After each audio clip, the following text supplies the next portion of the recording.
We always understand and appreciate intangibles. We understand them quite well.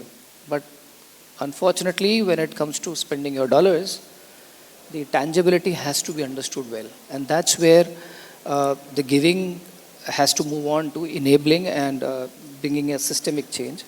When you start looking at a problem, you realize that it has got a number of adjacencies, number of intertwined concepts. So you cannot be just working on nutrition and forget about early childhood education, and you cannot work on education and forget about nutrition because they are complementary to each other. One of the most common myths, right, when people approach me outcomes-based financing, we want more money. I was like, more money may or may not come, but what I can guarantee is that if you use outcomes-based financing, the money that you have today will go further, will work harder and smarter. So very, very rigorous monitoring of every impact number, whether it is acceptable to the entire group or not. Today they have a reporting challenge of 9 to 12 months, being a CSR.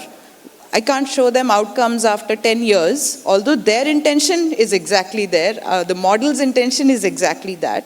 But to engage has to be easy.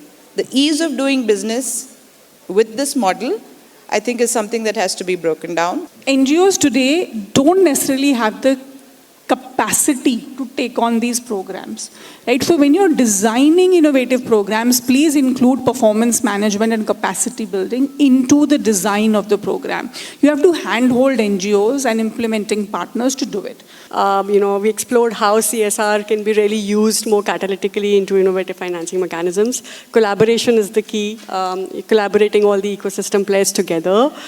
Third is where capacity building is also needed from the NGO lens perspective. CSRs also have to be equal risk takers like the implementing organizations to really deep dive, go down and look at this as a very empathetic partnership and really champion it. These are more softer skills and more bravery that has to be in the sector.